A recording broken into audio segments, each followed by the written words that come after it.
à tous. Ravi de lancer le Café des échanges. Vous allez voir, c'est un temps qui est dynamique avec des intervenants qui vont me rejoindre. Ravi de lancer ce Café des échanges, d'autant qu'il n'y a pas eu tellement de séminaires ces derniers mois, qu'on est ravi de se retrouver. Et vous qui êtes derrière vos écrans, les internautes, on est ravis de vous retrouver. En préparant ce Café des échanges, donc si je vais me présenter quand même, je suis Gaspard Latou, je suis coach professionnel. J'ai créé mon cabinet de coaching à Lyon qui s'appelle Les Oranges Vertes et je suis ravi d'animer ce Café des échanges. En le préparant, je suis retombé sur une anecdote. Une anecdote qui provient d'un livre de Fabrice Midal. Fabrice Midal qui est philosophe, écrivain et qui... Est-ce que vous reconnaissez cet animal ? C'est un bourdon, merci. Un bourdon, et je me permets de citer Fabrice Midal, qui le dit bien mieux que moi. Fabrice Midal, dans son livre « Foutez-vous la paix et commencez à vivre », il part sur cette idée. Happés par l'urgence de faire, nous ne voyons plus qu'en réalité nous ne faisons rien, nous nous agitons et nous oublions l'essentiel, nous oublions d'oser. Nous oublions l'essentiel, nous oublions d'oser. Et il part sur l'histoire d'Igor Sikorsky, qui est l'inventeur de l'hélicoptère, qui s'amusait souvent de cette anecdote du bourdon. Il disait, regardez un peu la physionomie d'un bourdon, regardez la taille du corps, volumineux, la taille des ailes très petite. Mathématiquement parlant, cet animal ne sait pas voler. Il ne peut pas voler. Pourquoi il vole ? Parce qu'on ne lui a jamais dit qu'il ne pouvait pas voler. Il n'a pas laissé faire son mental, il ne s'est pas laissé endormir par son mental. À un moment donné, il a suivi son intuition. Il a suivi son intuition. Et je nous interpelle tous, est-ce que dans nos vies, nous oublions d'oser ou nous osons au quotidien ? Est-ce que nous oublions d'oser ou nous osons dans nos vies professionnelles et dans nos vies tout simplement ? En préparant ce Café des échanges, je n'ai pas que rencontré ou lu Fabrice Midal, j'ai rencontré 8 projets. 8 projets, vous allez voir, qui apportent, et vous allez pouvoir d'ailleurs poser des questions aux projets et aux personnes qui viendront. J'ai rencontré 8 projets étonnants, qui apportent des réponses concrètes à des enjeux de société. Des réponses concrètes à des enjeux de société.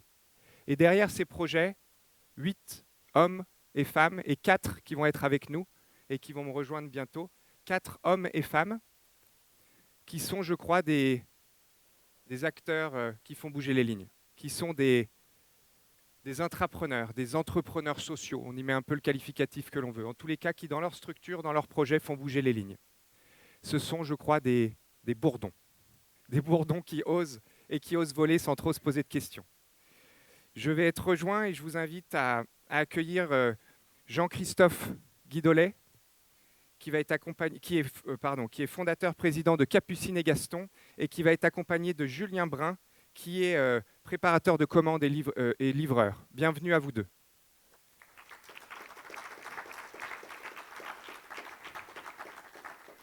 N'hésitez pas à me rejoindre et à vous asseoir, je vous passerai la parole dans un petit instant.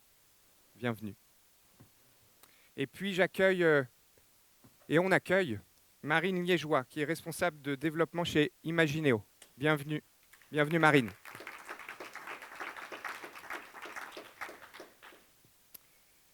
Emmanuel Garelli, qui est directeur innovation et des parcours chez Grimm. Et puis Alison Seut, qui est psychologue et qui vient aussi pour Grimm. Bienvenue à tous les deux. On voit qu'il reste une chaise. Il y en a une que je garde pour moi. Audrey Goulot-Bolgato, coordinatrice du programme Ces années incroyables chez le Prado. Bienvenue.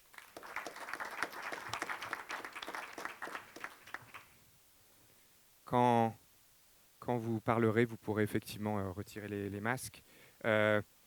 Mesdames, messieurs les bourdons, vous qui osez, souvent les personnes qui osent, dans les structures, on les appelle des entrepreneurs ou des intrapreneurs sociaux. Et comment est-ce qu'ils se présentent ? Ils pitchent. Et on leur a demandé de relever un défi qui était simplement de pitcher leur projet en 1 minute 30.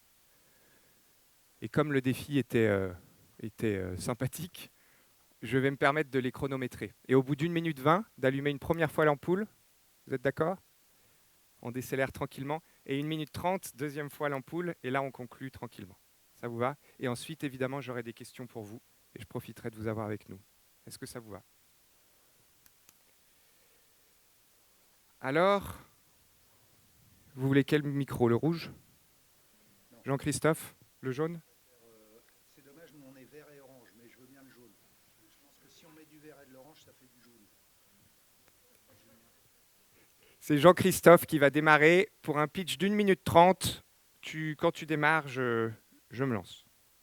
1, 2, 3. Allez, on y va.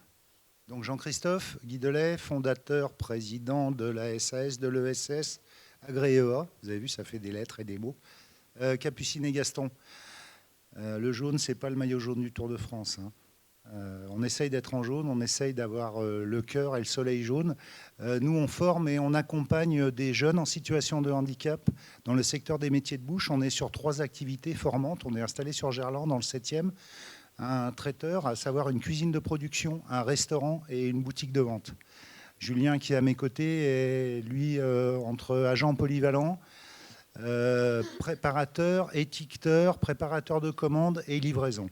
C'est un jeune qu'on fait monter en compétence sur plusieurs morceaux de titres professionnels, inscrits dans le RNCP, ce qu'on fait pour tous nos jeunes. Nous, on est positionné traiteur bio et social par conviction, et on a des vraies convictions autour de ces 2 choses qui sont le social et le bio. Merci. Est-ce que du coup, comme on a encore du temps, est-ce que Julien, je peux te poser une question? Et tu récupères le micro jaune. Je crois que tu as un rôle dans cette aventure de Capucine et Gaston. Est-ce que tu accepterais de nous dire ce que tu fais? Tout à fait. Alors, chez Capucine et Gaston, je m'occupe de la partie livraison et aussi de la partie agent polyvalent.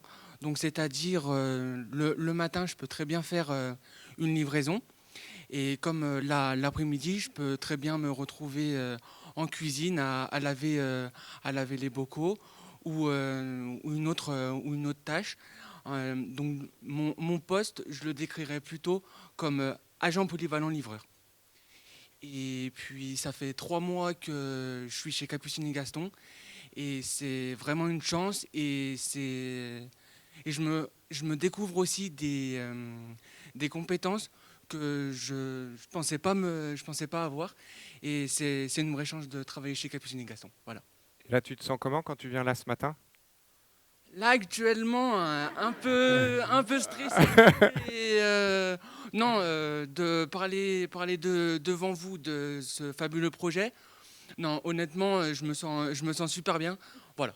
Eh ben, écoute, on te redonnera la parole tout à l'heure. Merci, Julien.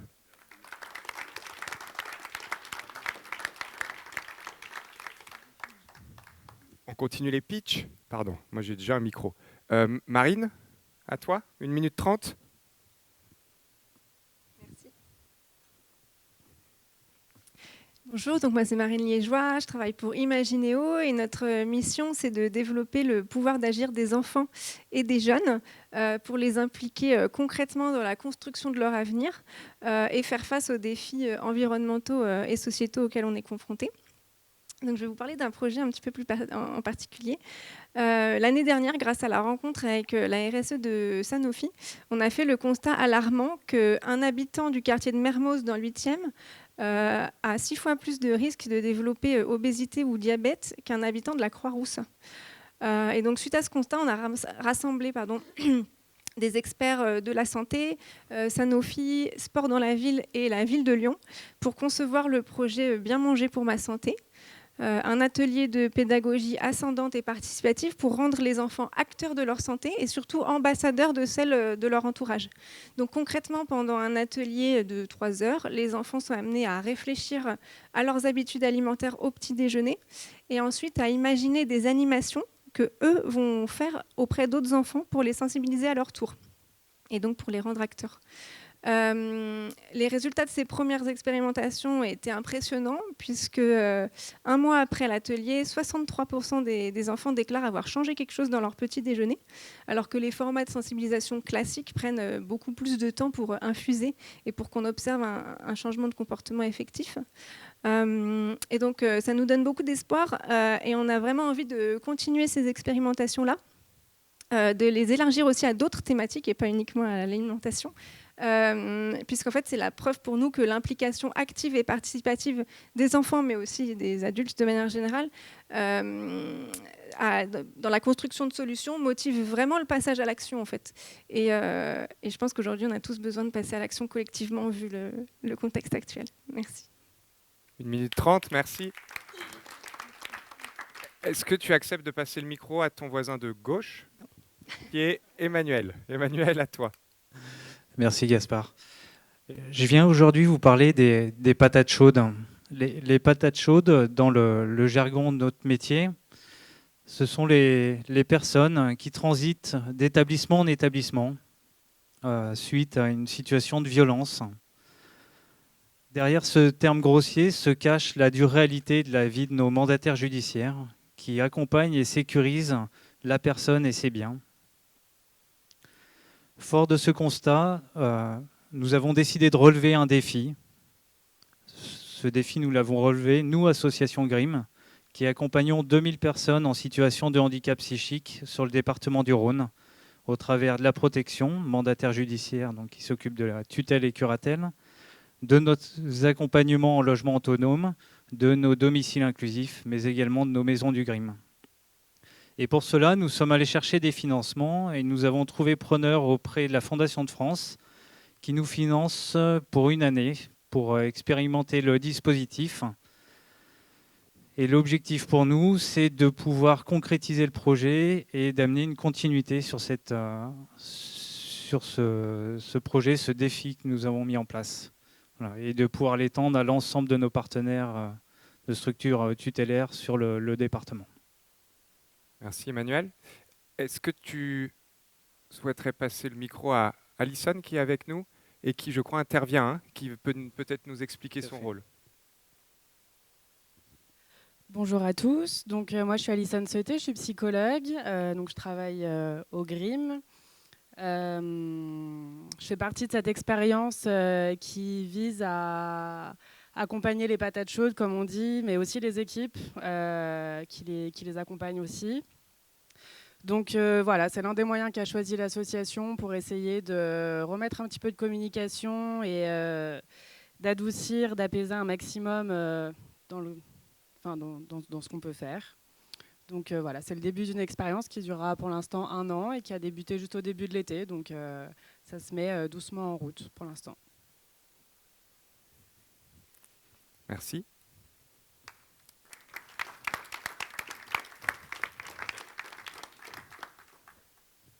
À toi, Audrey. 1 minute 30. Bonjour, je suis Audrey, je suis responsable du programme Ces années incroyables pour le Prado. Le Prado est une association qui œuvre depuis 160 ans dans les champs de la protection de l'enfance, de la protection judiciaire de la jeunesse, du handicap. Dans la région, on compte 35 établissements. La parentalité, c'est au cœur de notre action et être parent, j'imagine que vous le savez, c'est magique, enrichissant, mais c'est aussi très éprouvant. Et on se dit que rien ne nous y prépare vraiment. Eh bien si, il y a des solutions, et notamment une. Lors d'un voyage au Québec en 2015, une équipe du Prado a découvert un programme d'entraînement aux habiletés parentales. Ce programme, ils ont surtout vu les effets de ce programme-là sur les parents, une reprise de confiance en eux, l'expérimentation et l'appropriation d'une malle à outils riche éducative et l'amélioration des relations entre eux et leurs enfants.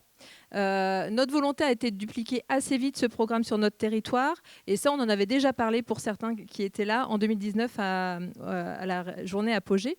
Depuis, nous avons gagné en expérience et nous avons construit une plateforme d'essaimage nationale de ce programme-là sur cesannéesincroyables.fr et une offre de services à partir de notre expérience. Je vous assure qu'être parent, finalement, ça peut s'apprendre.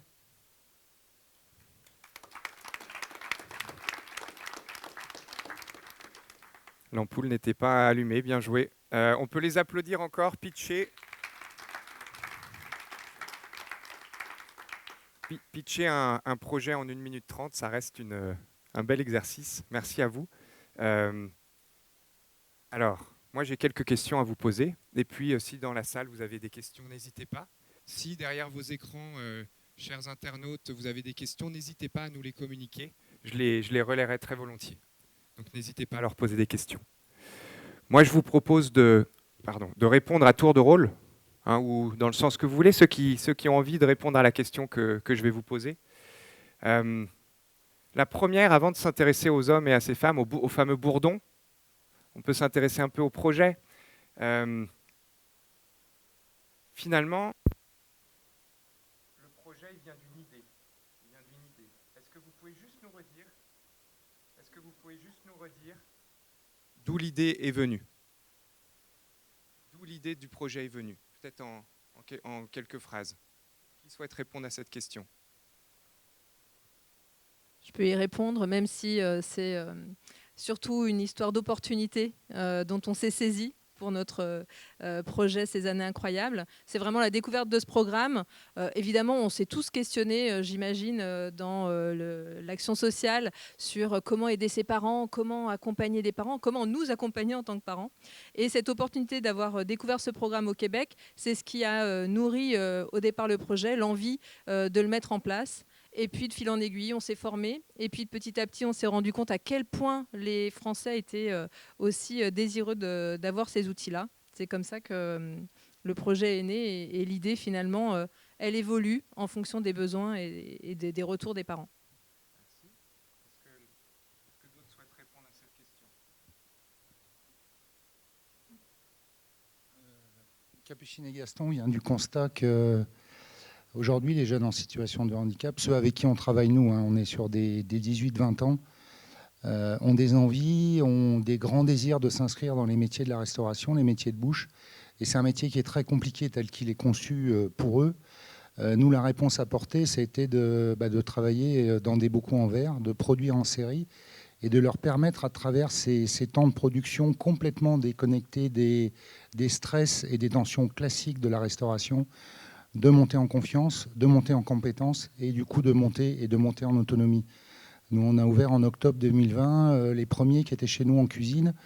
On était toujours derrière eux à leur dire voilà, tu épluches, quand tu as fini d'éplucher, tu n'oublieras pas de jeter tes carottes et puis de mettre les carottes de côté, de mettre tes épluchures, de nettoyer.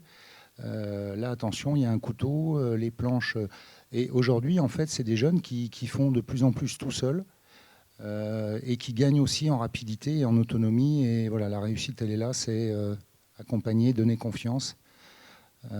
Ça, c'est vraiment le constat de départ. Et je crois qu'on a la solution. Aujourd'hui, on se fait approcher en termes de sortie déjà par les structures de la restauration collective qui sont venues, qui les ont observés, qui les ont vus travailler et qui disent mais ils sont incroyables et c'est des jeunes qui peuvent nous intéresser. Voilà. Ça, c'est le constat de départ. Comment casser les stress et les tensions de la restauration pour permettre à des jeunes de s'inscrire dans ces activités.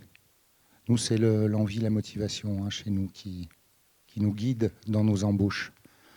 Et Julien, il a fait un joli témoignage. Voilà, il est sur du 360. Dans la recherche, on cherchait un factotum, nous. Alors, c'est un petit peu étonnant comme profil de poste. Mais Julien, c'est un peu notre factotum. Dès qu'on lui demande de faire un truc qui est nouveau, il a envie. Il a envie, il dit mais je vais y arriver, peut-être que je serai un peu plus lent, peut-être que. Mais voilà. Et merci pour la confiance que vous me donnez. Ça, c'est ce qu'il nous dit aussi très souvent, notamment quand il va chez des clients. Au début, il disait merci. Merci de me laisser aller chez vos clients parce que vous êtes. Merci beaucoup. Et tous les soirs, quand il s'en va, mais ça, c'est fini parce qu'il a passé sa période d'essai. Il me disait merci Jean-Christophe, j'ai passé une journée incroyable. Et l'émotion, moi, je l'ai tous les jours avec eux. Et quand on a des coups de mou, quand j'ai des coups de mou, je les regarde et je me dis, mais c'est pour eux que tu fais ça. Et c'est ce qu'on se dit avec les autres un petit peu plus associés, on va dire, du projet. Mais c'est pour eux. Et lâche pas. Ils le méritent, mais ils valent trop le coup. Voilà. Julien, tu avais l'air à l'aise au micro tout à l'heure. Tu voudrais répondre à une question? Tu avais l'air d'apprécier ça tout à l'heure. Essayez. Tu nous as expliqué ton poste tout à l'heure. Est-ce que depuis que tu es arrivé, tu as senti, tu l'as dit un peu, hein, que tu avais développé certaines choses, certaines compétences, certaines qualités? Et surtout développer de la confiance en moi. Parce que des choses que je fais maintenant chez Capucine et Gaston, avant, j'aurais été incapable vraiment de les faire parce que déjà, je me sentais pas à l'aise pour les faire. Mais depuis que je travaille chez Capucine et Gaston, vraiment, c'est cette notion de confiance en moi que j'ai repris. Et là, tu prends un micro sur scène, quoi, tranquillement. Non. Je vais te passer le... Tu veux, on change de chaise, je te passe l'animation. Non. Je vous laisse le plaisir. Est-ce que je peux passer à une autre question?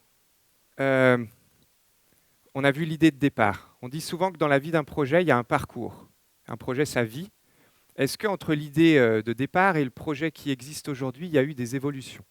Est-ce qu'il y a eu une évolution entre l'idée de départ et le projet d'aujourd'hui ou pas? Ou est-ce qu'il est fidèle à l'idée de départ? Qui souhaite répondre? Emmanuel?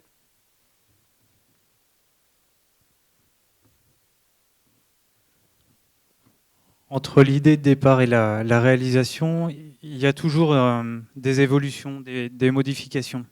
Là, pour le projet qui nous concerne, l'idée de départ, elle est arrivée en 2019, suite au constat de la montée des actes de violence dans nos établissements de mandataires judiciaires. Pour remettre les choses dans leur contexte, les mandataires judiciaires font partie du médico-social. La différence se fait à l'entrée de la personne dans le dispositif. Dans le médico-social, généralement, la personne est consentante. Elle souhaite être accompagnée par un SAVS, elle souhaite être accompagnée par un foyer d'hébergement. Au niveau des mandataires judiciaires, c'est une décision de justice. À un moment donné, un juge tranche et dit, voilà, cette personne n'est pas en capacité d'assumer sa personne et d'assumer la sécurisation de ses biens. Et moi, juge, je décide que cette personne va être accompagnée par un mandataire judiciaire. Et cette relation entre le mandataire judiciaire et la personne accompagnée, dès le début, elle se vit avec des frictions. On se met à la place de la personne. Enfin, si on vient nous voir en disant bah, maintenant c'est telle personne qui va gérer ton budget, qui va gérer tes finances, qui va un peu orienter les décisions, mais qui va aussi t'accompagner, je pense que le démarrage n'est pas le meilleur. Et donc c'est avec ce constat qu'on est parti sur l'objectif de désamorcer ces crises en amont, à l'admission de la personne, de vraiment l'accompagner et de pouvoir anticiper les périodes de frustration, les périodes de crise, notamment liées au handicap psychique. Et pour revenir à la question de départ, en fait, j'avais très envie de répondre à la première, c'est pour ça que j'ai pris le micro. Bien joué, bien joué. On a varié par rapport au projet initial, mais pas de manière flagrante. C'est plus dans la mise en place du dispositif. La construction de base, on l'avait conçue avec un poste de psychologue, en créant un groupe de travail avec nos partenaires, avec des personnes concernées, avec des mandataires judiciaires, pour avoir vraiment l'aspect terrain. Et on a intégré par la suite une psychologue, où on lui a proposé le projet, on lui a dit « Est-ce que vous pensez que si on part sur cette idée d'intégrer un psychologue dans le projet, ça peut fonctionner ?» Et elle a validé avec nous le projet. C'est comme ça qu'on a pu aller chercher des financeurs. Et du coup, ouais, peut-être Alison qui est juste à côté, peut-être nous dire en quoi on a compris l'enjeu là, en quoi la présence du psychologue fait la différence, en quoi ça contribue à la démarche. Alors pour nous, pour les psys en général, on travaille à partir de la demande. Là, comme Emmanuel le disait, en fait, il n'y a pas de demande, on est surtout dans la contrainte. Je pense que moi, mon rôle auprès de ces équipes, la demande, elle viendrait plus des équipes que des personnes accompagnées d'ailleurs, mais mon rôle là, c'est de permettre un petit pas de côté, un peu de recul, parfois d'être un peu médiateur aussi des des échanges qui sont souvent un peu mouvementés, un peu sur un mode qui peut être agressif. Et aussi d'arriver en soutien aux équipes et aux personnes qui sont accueillies pour leur offrir un temps à elles aussi de décharge où elles peuvent échanger sur ce qu'elles vivent aussi, parce que c'est éprouvant des deux côtés en fait, et permettre de rassembler un petit peu tout le monde avec un tiers qui se veut neutre pour faire en sorte que tout se passe un petit peu mieux, en tout cas dans la mesure du possible. Merci. On voit là des visages, des regards engagés, hein, on sent de l'engagement. Et du coup, je vous partage on a Michel Touillou qui nous dit « Bravo à tous ces intervenants », je partage « Bravo à tous ces intervenants ». Au-delà des mots et intentions, on entend du vécu, des convictions, de l'émotion. En un mot, du sens à la vie de chacun. Merci Michel Touillou pour ce beau partage qui nous donne envie de continuer les questions. La suivante, c'était de vous dire finalement, est-ce que lorsqu'on a une idée comme ça, comment c'est accueilli ? Comment cette idée est accueillie au sein de sa structure ? Est-ce qu'il y a des résistances, des freins ? Si vous avez rencontré des difficultés, comment vous en êtes sorti ? Quelles solutions vous avez apportées ? Qui a envie de répondre à cette question ? Moi, du coup, je veux bien répondre. Donc, moi, je n'ai pas eu l'idée de départ, donc je ne sais pas comment elle a été accueillie. En tout cas, je suis un peu l'idée qui se concrétise. Donc, moi, j'ai été accueillie par des équipes aussi dans le cadre de ce projet-là. Un peu déstabilisant parfois, parce qu'il y a un peu une attente un peu messianique, comme s'il y avait un peu une baguette magique qui allait tout résoudre. Donc évidemment, ça me prend un peu plus de temps. En tout cas, il y a des équipes, des personnes accueillies qui ont été contentes qu'on prenne en compte les difficultés qu'elles rencontraient. Et du coup, ça a donné des accueils plutôt agréables et des échanges qui sont riches et qui sont faits finalement assez vite. Audrey, tu souhaitais aussi Oui. L'accueil, j'ai toujours trouvé qu'il était très bon. L'accueil oral, l'échange, c'est formidable. Une idée, des solutions. Après, dans les actes, ça peut être plus compliqué parce qu'on a tous des habitudes. Et quand on innove et quand on modifie des choses, à quel endroit ça se place. Donc il faut un peu de temps et il en faut encore pour faire comprendre. Il faut parfois faire éprouver ce que c'est que le programme Cézanne incroyable pour que les gens y croient vraiment. Ah oui, les parents qu'on a, ils nous ont dit que c'était génial, qu'ils ont changé des choses dans leur quotidien.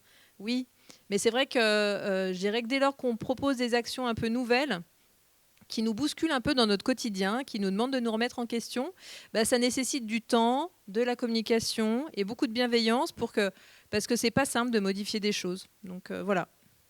Merci. Est-ce que Jean-Christophe, si tu le souhaites, si, vas-y. Et je passerai à la question suivante. Et s'il y a des questions d'ailleurs, chers internautes, ou dans la salle, n'hésitez pas. On vous tend un micro ou on les réceptionne. Moi, tout a démarré en 2017 avec ce projet que j'ai imaginé. J'ai toujours été entrepreneur. Pour moi, ce projet synthétise toute ma vie professionnelle. Et quand j'ai commencé à parler des bocaux, de la formation de jeunes, de l'handicap, une gamme en bocal, stérilisée, on m'a dit mais c'est génial, mais tu n'y arriveras jamais. Mais jamais tu y arriveras. C'est trop compliqué, c'est trop ambitieux, tu es tout seul. Il y a des énormes structures du handicap, eux ils ne l'ont pas fait, toi tu ne vas pas y arriver. Et aujourd'hui, j'y suis arrivé. J'y suis arrivé avec des soutiens, avec un réseau, avec du temps de fou consacré, des échanges avec des gens qui m'ont un peu bousculé dans mon projet, notamment un Gaspard, parce qu'il a eu une autre vie avant. Et c'est vrai. OK pour faire des soupes, mais des plats complets avec de la viande, avec du poisson, des desserts, des tartes tatin. Ça me paraît très compliqué. Et voilà, il y a eu des rencontres, il y a un chef, une seconde extraordinaire. Et puis des financeurs qui ont cru en nous et qui ont dit mais oui, il va y aller, il faut qu'on y aille, il faut qu'on les aide, il faut qu'on les soutienne. Et voilà. Et aujourd'hui on est là et les belles récompenses, c'est celles que me fait Julien. qui n'est pas à l'aise forcément en parole, mais qui me surprend régulièrement. C'est celle que m'a fait la marraine d'Éloi en me disant « Mais Éloi, vous l'avez fait pleurer quand vous lui avez laissé les clés et qu'il a fermé tout seul votre restaurant, ça lui est jamais arrivé dans sa vie. » La récompense que nous fait la maman de Nicolas en cuisine qui nous dit depuis qu'il est chez vous, il réduit régulièrement sa prise de médicaments. Voilà, enfin, c'est tous ces sujets. On voit les parents, ils viennent nous voir, ils sont contents, ils nous disent merci. Voilà, donc la réussite, elle est là aujourd'hui. Si économiquement, c'est pas tout simple, on a des très belles récompenses. Marine, vas-y, à toi. Et je vous poserai après une question sur la posture. Je voulais simplement rebondir sur ce qui a été dit, et notamment à l'instant. En fait, je pense que l'une des difficultés, et en même temps, ce qui est intéressant aussi, c'est de savoir s'entourer finalement avec les bonnes personnes, les bons partenaires. Effectivement, les financeurs, nous par exemple, on est beaucoup sur de l'expérimentation pédagogique et parfois c'est difficile de trouver des fonds sur quelque chose qui est expérimental parce que on veut de l'impact, sauf qu'en fait on ne sait pas à l'avance quel sera l'impact. Donc il faut aussi trouver des alliés pour travailler ensemble sur le projet et pour justement oser ensemble. C'est pas si facile que ça, mais je pense que c'est justement en apprenant aussi à saisir les opportunités et les rencontres qu'on arrive à mener les projets à bout finalement, à terme. Et moi j'ai envie de vous poser une question là, les Bourdons, messieurs et mesdames les Bourdons. Comment est-ce qu'on se sent, un peu parler de ressenti, comment est-ce que vous vous êtes senti avant d'oser? On se souvient, pour vous ça paraît loin déjà, mais ou les projets plus récents. Comment je me suis senti avant d'y aller? Comment je me suis senti pendant que j'osais ce projet? Et comment je me sens maintenant? Est-ce que vous arriveriez à mettre des émotions sur les 3 étapes du projet? Allez-y, Audrey. Je vais bien essayer d'essayer de faire ce petit rétro-planning dans ma tête.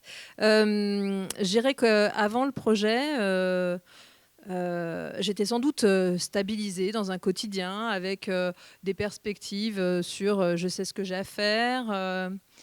Et puis, ça a été un peu bouleversé par ce projet en se disant on ne sait jamais où on va. À chaque appel téléphonique, ça remet en question pas le projet en lui-même, mais une action à mettre en place. Donc, beaucoup moins stable pendant, et je le suis encore, beaucoup moins stable, mais beaucoup plus euphorique, beaucoup plus valorisé parce qu'on répond à un besoin. Ok. Euphorique, valorisé. Ouais. J'ai attrapé ces mots. Qui souhaite se lancer? Emmanuel. Je te rejoins sur l'euphorie. Effectivement, on est dedans et je peux en parler puisque je dépose un projet aujourd'hui. Donc, je suis aussi dans cette phase montante. En début de projet, c'est une idée qui vient comme ça. Elle peut arriver sous la douche, elle peut arriver lors d'un échange avec un collègue. Et puis, cette idée, elle trotte dans la tête. Et puis, on commence à en parler avec ses collègues, avec sa hiérarchie. Et il y a une petite graine qui commence à germer. Et là, on se met tous ensemble autour de la table et on monte le projet. On monte le dossier, on va le poser auprès de nos financeurs, on va chercher des financements. Là, c'est très euphorisant. Après, il y a une période un peu de baisse jusqu'à avoir le retour sur la validation. Et tout de suite, il y a un petit côté panique quand on a la validation parce qu'on dit ah mais je pensais pas que je l'aurais ou je pensais pas que je l'aurais aussi vite. Et du coup là il faut se réactiver, se remettre dedans parce que la vie a continué son cours entre le moment où on a présenté le projet et le moment où on peut vraiment le mettre en œuvre. Donc c'est se réactiver et on repart effectivement dans cette phase euphorique. Et après sur la suite je peux pas vous dire encore. Qu'est-ce que ce projet vous aurait apporté à vous et ou à votre structure? Qu'est-ce que vous pourriez dire là-dessus? Qu'est-ce que ce projet m'a apporté à moi, le Bourdon, ou à ma structure qui souhaite se lancer? Moi, je veux bien. Ce projet, c'est vraiment du personnel, c'est les triples là, qui parlent, mais c'est des rencontres extraordinaires, c'est des jeunes incroyables, c'est l'envie dont ils font preuve, la confiance qu'ils vous donnent, c'est-à-dire nous, la confiance qu'on leur donne, qui me semble normale en fait, finalement.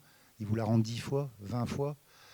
Le matin, ils arrivent tous un quart d'heure avant leur heure officielle de démarrage, mais tous, c'est un quart d'heure, c'est 20 minutes. Ils ont le sourire, ils sont enthousiastes, ils ont envie. Voilà, moi là je me nourris d'eux. Alors peut-être qu'ils se nourrissent de nous, ils ont l'air d'apprendre, ils ont l'air de progresser, mais c'est des expériences incroyables. Alors c'est vrai qu'on est sur des 20-22. C'est vrai que moi j'ai eu 3 enfants, enfin j'ai 3 enfants. Je les considère un peu comme mes enfants, même si on les forme. Hein. À des moments on est exigeant, à des moments on leur dit non, ça va pas. Attention, fais pas ça. Enfin voilà, mais ils sont trop mignons, mais vraiment. Tous. Merci Jean-Christophe. C'est bon. Marine ? Oui, alors, les allers-retours du masque. Moi, je n'ai pas été impliquée dans la construction du projet au démarrage, donc je ne pourrais pas parler de l'avant, mais oui, je partage un petit peu le fait qu'il y a beaucoup d'excitation, parfois un peu de panique, et puis après beaucoup de fierté. En fait, c'est hyper gratifiant, et c'est ça que je trouve. Enfin, personnellement, moi, de travailler sur ce genre de thématique et avec ce genre de bénéficiaires, c'est qu'en fait, c'est hyper gratifiant de voir le résultat final, et on se dit waouh, en fait, je sais pourquoi je fais ça. Et puis pour la structure aussi, finalement, ça nous conforte finalement dans notre mission et dans notre vision de voir que les choses vont dans le bon sens. Enfin, par exemple, peut-être pas sur le projet que j'ai présenté tout à l'heure, mais sur d'autres projets, on voit vraiment l'évolution des enfants. On voit qu'ils prennent confiance en eux, qu'ils deviennent fiers de ce qu'ils font, qu'ils réalisent qu'en fait, ils peuvent... vraiment mettre en place des projets eux-mêmes, être acteurs, alors que souvent on leur donne pas vraiment de voix. Et ça, c'est super valorisant à la fois pour eux et à la fois pour nous, quoi. Je me permets de rebondir là-dessus. Fierté. Hein, quels sont les mots que tu as utilisés ? Fierté. C'est gratifiant. Gratifiant. Confiance. Est-ce que ça ne vaut pas le coup d'oser ? Si nous oublions souvent d'oser dans nos vies professionnelles, dans nos vies, je nous pose la question à tous, est-ce que ça vaut le coup d'oser ? Oui, c'est un peu stressant. Oui, on ne sait pas trop où on va. Oui, on sort du cadre. Et puis, pendant, il y a de l'excitation, il y a la prise de confiance. On a vu la confiance aussi dans les yeux d'un Julien. Et puis, à la fin, on est fier, on est valorisé. Et la structure en est valorisée. Facteur d'engagement au sein d'une structure. Moi, je nous invite à nous poser la question, est-ce que nous osons dans nos vies professionnelles, dans nos vies privées ? Et chers internautes, chères personnes qui sont ici, peut-être dans vos vies personnelles, est-ce que vous avez déjà osé ? Vous pouvez jouer le jeu, hein, répondre avec moi. Ceux qui ont osé se marier, qui ont eu l'audace de se marier, est-ce que vous pouvez lever la main ? Je vous invite à y répondre personnellement derrière vos écrans. Ceux qui ont eu l'audace d'avoir des enfants, ceux qui ont eu l'audace de se marier plusieurs fois. Ceux qui ont eu l'audace d'avoir des enfants. Qui a eu l'audace d'avoir des enfants ? Ok. Qui a eu l'audace d'acheter une maison ? Vous vous souvenez des étapes ? Des étapes qu'il fallait fournir pour ça ? Un petit appartement, c'est bon aussi. Est-ce que certains, là on est dans la vie personnelle, est-ce que certains d'entre vous ont déjà eu l'audace de proposer une idée lors d'une réunion de travail ? Proposer une idée, ok. De pousser un projet face à un chef qui disait on n'a pas le temps, ce n'est pas les priorités. Voilà. Je crois que vous êtes, ils sont, elles sont des bourdons. Mesdames et messieurs les bourdons, merci d'avoir accepté cette appellation. Je vous la rends aussi, je crois que vous êtes des bourdons, nous sommes des bourdons. Et je pense que c'est une histoire de posture. Si on ose être soi-même dans la vie, si on ose aller de l'avant, souvent les choses arrivent, les choses s'ouvrent. On dit que la chance sourit aux audacieux. Moi, je ne crois pas à la chance. Je crois que quand on est dans la posture ouverte, les choses nous arrivent. On dit aussi peut-être que la plus belle des audaces, c'est d'être soi-même. C'est d'être soi-même. Je nous invite à être nous-mêmes et à oser. Ça fédère souvent autour de nous. Ça fédère dans les structures. Voilà. Sortir un peu de notre mental et un peu comme le bourdon. ne pas trop me poser de questions et simplement oser voler. Merci à vous, merci à tous et nous vous souhaitons une belle journée.